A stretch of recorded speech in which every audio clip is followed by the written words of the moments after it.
बिस्मिल्लाहिर्रहमानिर्रहीम। अस्सलाम वालेकुम। मैं हूं असद चौधरी एक नई वीडियो के साथ हाजिर हैं। साबिक वज़ीर आज़म चेयरमैन तहरीक इंसाफ इमरान खान ने आज एक फिर न्यूज़ कॉन्फ्रेंस की। इसके साथ साथ एक मामला है पंजाब के ज़िमनी इंतखाबात का। पंजाब के ज़िमनी इंतखाबात में भरपूर तरीके से जिसको कहते हैं कि प्री पोल रैगिंग करना, कबल इंतखाब धांधली जो है उसकी मुख्तलिफ शवाहिद जो हैं वो मिल रहे हैं। ख़ास तौर पे हमजा शहबाज जो वज़ीर आला हैं इस वक्त आर्जी तौर पे, हमजा शहबाज का जो रिलीफ पैकेज जो उन्होंने अनाउंस किया था, जिसमें उन्होंने बताया था कि 100 यूनिट से कम जिन लोगों को बिजली के बिल्स आएंगे वो बिल जो है हुकूमत अदा करेगी, उनको पैसे अदा नहीं करने पड़ेंगे। उसके ऊपर भी इलेक्शन कमीशन ने नोटिस लिया है और 7 जुलाई को हमजा शहबाज को बुलाया है। इलेक्शन कमीशन का ये नोटिस लेने का सबब क्या है, क्यों ये नोटिस लिया गया है, कब ये नोटिस लिया गया है, किस तरीके से ये सारे मामला हुए हैं और किस तरह से प्री पोल रिगिंग जो है वो करने की कोशिश की जा रही है, वो आपको बताएंगे। सबसे पहले इमरान खान साहब ने जो आज न्यूज़ कॉन्फ्रेंस की, जो उन्होंने गुफ्तगू की कौम से, सहाफ़ी तो नहीं थे, कौम से जो उन्होंने गुफ्तगू की उसमें उन्होंने बताया कि उनको लोगों को हरासा किया जा रहा है। उनका जो लुब्बे लबाब था सारी बात का, सारी गुफ्तगू का, वो ये कहना था कि जिस तरीके से मुख्तलिफ सहाफ़ी हैं, इमरान रियाज हैं या ज़मीर हैं, उसमें अदनान आदिल का नाम लिया, जमील फरूकी साहब का नाम लिया, या दीगर वो लोग, मोहित पीरज़ादा साहब, अर्शद साहब, साबर शाकिर के हवाले से उन्होंने बात की कि जो लोग उनकी हमायत करते हैं या जो इस हवाले से हुकूमत, मौजूदा हुकूमत के खिलाफ, इस रजीम चेंज के खिलाफ थोड़ा बहुत बोल रहे हैं, मीडिया में बात कर रहे हैं, उनको किस तरीके से इंतकामी कार्रवाइयों का निशाना बनाया जा रहा है, उसकी उन्होंने भरपूर तरीके से सख्त अंदाज से मजम्मत की। साथ ही उन्होंने कहा कि उनके ऊपर भी, उनकी पार्टी क़यादत के ऊपर भी मुकदमात बनाए गए हैं। खुद इमरान खान ने बताया कि उनके ऊपर 15 मुकदमात कायम किए गए हैं, दहशतगर्दी तक की जो दफात हैं वो लगाई गई हैं, इंतकामी कार्रवाइयों की कोशिश की जा रही है, उनकी फैमिली को जिस तरह से सारे मामला के अंदर घसीटा जा रहा है, इन्वॉल्व किया जा रहा है ताकि इमरान खान के ऊपर दबाव बढ़ाया जा सके। तो उन्होंने आज कैटेगोरिकली कह दिया है कि अगर ये हरासा करने का सिलसिला जो है ये खत्म नहीं होता, जारी रहता है, मामला इसी तरीके से चलाए जाते हैं,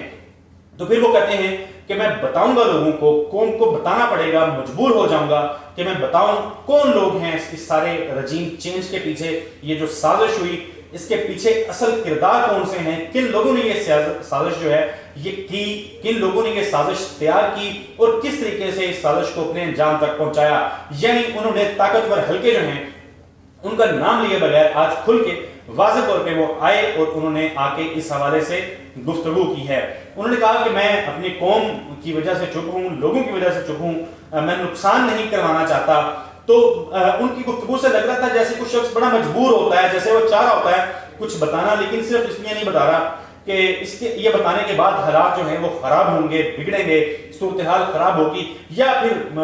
अवाम और जो रियासत है उसके दरमियान में कोई खलीज जो है वो मजीद बढ़ेगी, दूरियां बढ़ेंगी, शकूक व शुबहात जो हैं वो बढ़ेंगे। तो इमरान खान साहब ने अल्टीमेटम दिया, उन्होंने फिर से दोहराया कि उन्होंने वीडियो महफूज करके रखी हुई है कि अगर उनको नुकसान पहुंचाया जाता है किसी किस्म का तो फिर वो वीडियो जो है वो मंजर आम पे लाई जा सकेगी। इसके बाद हम आगे बढ़ते हैं, आपको बताते हैं पंजाब की। पंजाब में कुछ वीडियोस वायरल होती हैं, कुछ वीडियोस मैंने भी देखी, ट्वीट लोगों ने की। मैंने भी एक वीडियो रात ट्वीट की जो इस्लाम नगर की कॉलेज रोड की वीडियो थी, जिसमें मेरे एक दोस्त ने शेयर की थी कि वो तरक्याती काम जो हैं बड़ी तेजी से चल रहे हैं। वो भी मैंने रात के तकरीबन लगभग 12-1 बजे के करीब उसको पोस्ट किया, ट्वीट किया, और उसमें मैंने भी लिखा था कि शायद इलेक्शन कमीशन जो है वो रात के टाइम सो रहा है, तो तरक्याती काम जो है वो बड़े जोर शोर से जारी हैं। इससे पहले भी हमने देखा कि नज़ीर चौहान साहब के हल्के के अंदर जो है वो सड़कें बनाई जा रही हैं, सड़कों की तामीर जारी है, कोई पूछने वाला नहीं है, क्योंकि इलेक्शन जब अनाउंस हो जाते हैं तो फिर आप तरक्याती काम जो है वो नहीं कर सकते। इलेक्शन अनाउंस होने के बाद आप उन इलाकों के लिए या ओवरऑल भी आपको पैकेजेस वगैरह अनाउंस जो है वो नहीं कर सकते। हमजा शहबाज साहब ने कल वारदात ये डाली कि वो कल प्रेस कॉन्फ्रेंस करने के लिए आए और उन्होंने पंजाब के उनके बकौल के 90 लाख घराने ऐसे हैं जो 100 यूनिट से कम बिजली इस्तेमाल करते हैं, उनको रिलीफ दिया। अब उस रिलीफ की हकीकत क्या है, ये बड़ा दिलचस्प मामला है। अब शर्त यह रखी गई कि 6 माह तक जिन लोगों के बिल्स 100 यूनिट से कम हैं, जिन्होंने 6 माह के मुख्तलिफ बिल्स उनके उठाए जाएंगे, और जिन लोगों के लगातार 6 महीने जो हैं वो यूनिट 100 से कम है, उन लोगों को ये रिलीफ पैकेज दिया जाएगा। اب یہ کتنے لوگ ہوں گے، کتنے خاندان ہوں گے، اس کا اندازہ آپ بخوبی لگا سکتے ہیں، کیونکہ اگر ایک گھر میں ایک موٹر چلتی ہے، ایک گرمی کا موسم ہے، ایک پنکھا چلتا ہے، ایک بلب چلتا ہے، تو پھر بھی یہ سارا معاملہ 100 یونٹ تک محدود رکھنا جو ہے وہ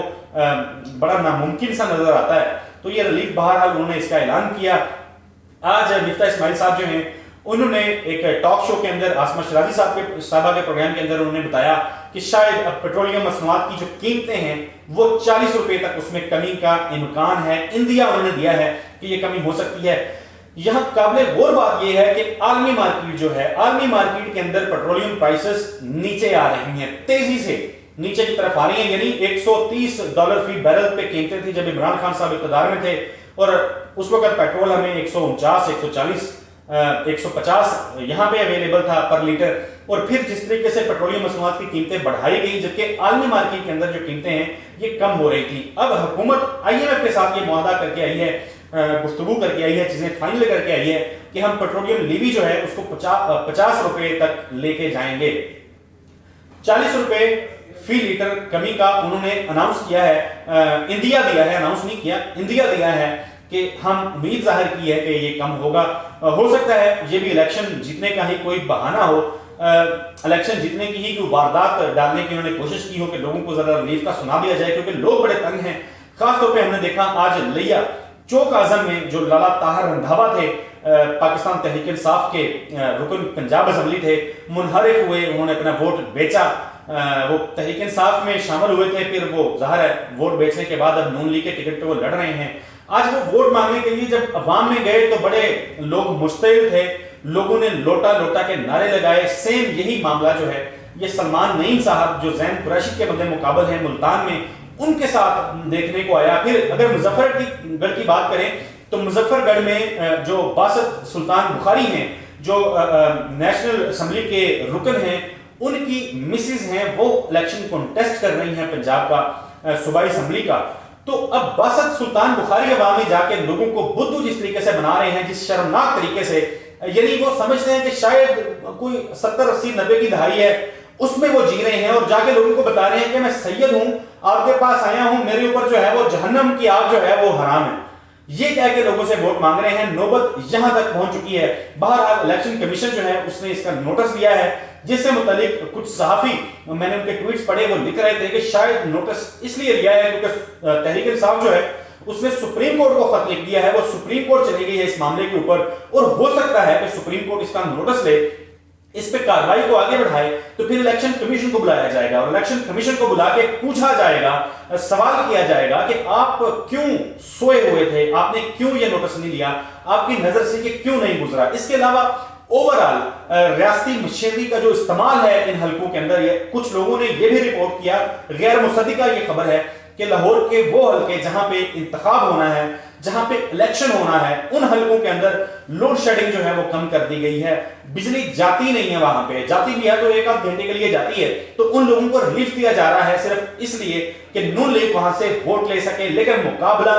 بڑا سخت ہے۔ ساری ریاستی مشینری، ساری ریاستی طاقت کے باوجود نون لیگ جو ہے اس سے متعلق لوگ یہ لکھ رہے ہیں، کہہ رہے ہیں، جو مختلف حلقوں میں جا کے بات کر رہے ہیں صحافی، کہ بڑی مشکل سے اگر نون لیگ اگر فری اینڈ فیئر الیکشن ہوتا ہے، بشرط کہ دھاندلی نہیں ہوتی، تو نون لیگ کے لیے 5 سے 6 سیٹیں جیتنا بہت بڑا چیلنج ہوگا۔ تحریک انصاف جو ہے یہ الیکشن جیت رہی ہے، اگر دھاندلی ظاہر ہو جاتی ہے، اگر ووٹ جو ہے وہ چوری ہو جاتا ہے، جعل سازی کر لی جاتی ہے، پھر نتائج سے متعلق کچھ نہیں کہا جا سکتا۔ یہ کچھ اپڈیٹس تھیں جو میں نے آپ کے ساتھ شیئر کی۔ اگلی ویڈیو تک کے لیے مجھے اجازت دیجیے، اللہ حافظ۔